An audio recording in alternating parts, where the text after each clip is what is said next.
metal pouring through two streams from this upper trough that I've got here, which I'm going to show you here in a minute.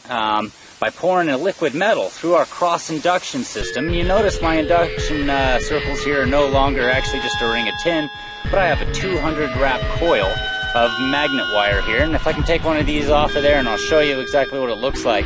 So that's 200 wraps of a number 22 copper magnet wire. And all we've got, as you can tell, it moved with the opposite plate over here, is I've just got a tin small lid that I've soldered those wires. I've wrapped both wires coming out of our coil together. I've stripped them at the ends and then soldered them onto our little plate down here, which is our actual conductor collector plate on either side. So it's cross-wired, just like you saw in the Lord Kelvin generator. What this will allow to do when you pour a molten metal through it, because any metal, it's Physics 101, any molten metal in motion creates an electromagnetic field. And so what I've done here is by pouring that liquid metal at the same time, as long as there's enough liquid metal to fill all the way across this trough, complete the circuit, what happens as it falls through is it removes one of those magnetic fields, crosses that over to the other puddle. This does the same, just like in the Lord Kelvin. What we end up with is basically the holy grail of physics, which is a monopole magnet. Which I'll show you here with a compass once we pour this. I'm going to demonstrate this for you guys, and I'm going to show you how to do this on your own. This will actually give us two monopole magnets. One will be a north monopole and one will be a south monopole magnet. As long as these plates can't arc to each other before they cool. Once they cool, all we have is a singular pole in each one of them, or singular charge. Just like it does with the water, which is a conductor. So it would work no different with molten metals as it would with water, depositing two separate charged conductors on either side.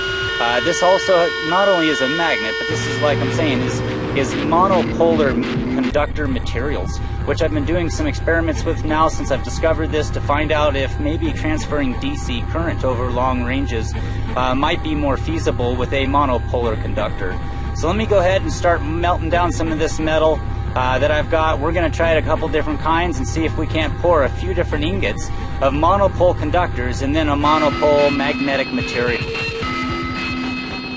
Alright folks, so here's what we're going to try first. Our first metal, this is a 3070 solder conductor here that we can use. This is a good conductor.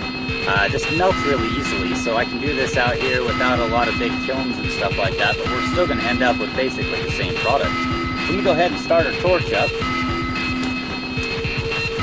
I'm going to reel out a bunch of this solder here, just kind of show you what I'm doing.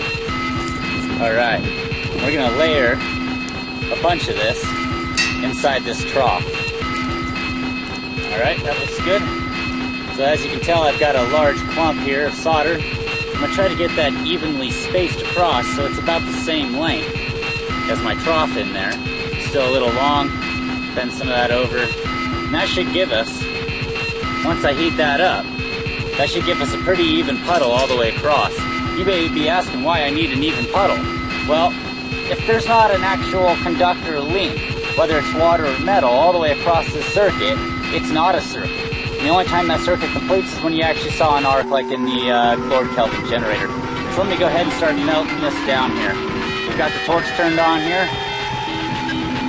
We've got, obviously, like every other shot, if you're one of my subscribers, you'll notice that there's wind in my shots.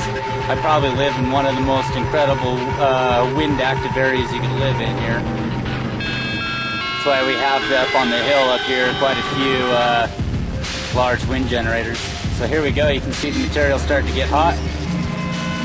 And let's see if we can actually witness molten metal dropping through our inductor coils down to our lower receptacles and giving us a cross induction on not only our electric fields, but on our magnetic fields, creating a monopole magnet and a monopole conductor material. So here we go, we're getting a little smoke over there. Let's move this around a bit. It's maybe very difficult with one torch here, just due to the wind here today, so I'm going to do my best, folks, to see if we can't get this to work.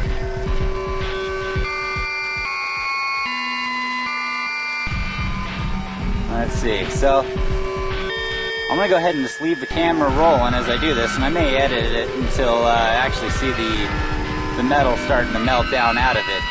See how quick this is going to happen here. Oh, I can see molten metal already taking place inside the trough. Alright, so here we go.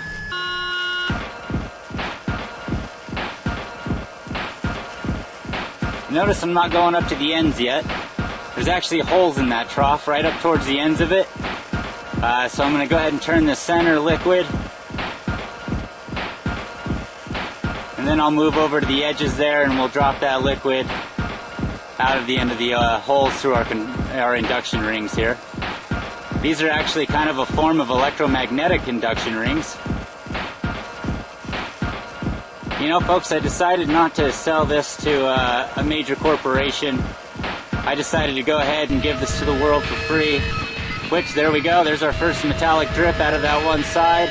There's another drip. Let's see if we can quickly get this moving so both sides start to drip here. There we go, there's one over here. See if we can get that going.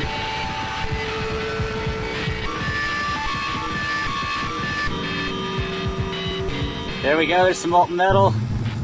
If I can get this just right, what we create on the opposite side.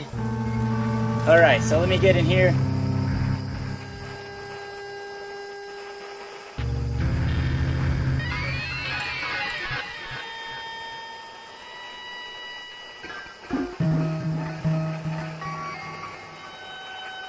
Alright, so we're getting drips out of both sides now.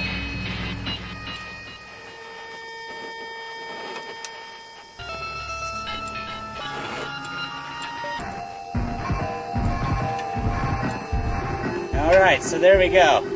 We've gotten a pile on either side. There's most of the conductor that was inside our upper tray. Let me go ahead and get out of there for a second. Let that smoke clear. Hopefully in the bottom of the shot there, what you see are some piles of metal built up. One side obviously got a little more than the other, but that'll actually not matter too much on what we've created down there on those trays. So now that the smoke's cleared, let me go ahead and take the camera and show you what we've done. Alright folks, so hopefully here in the shot, when I bring this compass down into the view here, I wanted to show you that what we have is actually a monopolar material. So I'm going to bring this compass right here into the shot and watch that needle if you can see it. Okay, so our needle is immediately pointing towards the south pole on that conductor side there. So let's bring that over, and that needle is now pointing towards the north pole on that conductor there. We'll bring it back, and we've got a south pole. Once again, let's go back, and we've got a north pole on our conductor. So there you go. There is an actual ability to see the flopping magnetic fields between these two hardened conductors, between a north pole and a south pole. We're using the compass as a magnetic identification tool here. Something simple that I could show you with, and hopefully in the shot there you can actually watch as I go back and forth. That needle clearly identifying a monopolar magnetic material. This is not just a monopolar conductor, but also a monopolar magnetic material that actually distributes magnetic presence to the other conductor plate over here. Since each one of these is now a north-south, you always will have an attractive force between the two metals, more so than there would have been as they were neutrally charged before. So once again, we'll just come up to there. So we've got a south pole, come over, and immediately you've got a north pole. So there you go. Alright folks, I'm going to take you up close and personal with this machine. This is obviously a very simple machine to build, yet it produces one of the most incredible things known to physics. Real quickly, what we have here is just a pour trough. You can see on either end of the pour trough I have some holes drilled. That allows for the molten metal to drop out, hopefully equally, as one solid stream. Like I keep saying, you're going to want a solid line of conductor, a liquid conductor across this, otherwise it won't complete the circuit. So once we filled that full of the metal, it started running out both sides. What it did is poured through two 200 wrap number 22 copper magnet coils. That is allowing for, well, Physics 101 says any molten metal obviously is going to create electromagnetic force. So that electromagnetic field going through our cross-induction system, while it was still molten, allowed us to isolate two individual magnetic polarities. Instead of having a dipole, we have now monopolar magnetic or conductor materials here. And you may be asking just how this works. What's happening here is we're stripping one of the magnetic fields or electric fields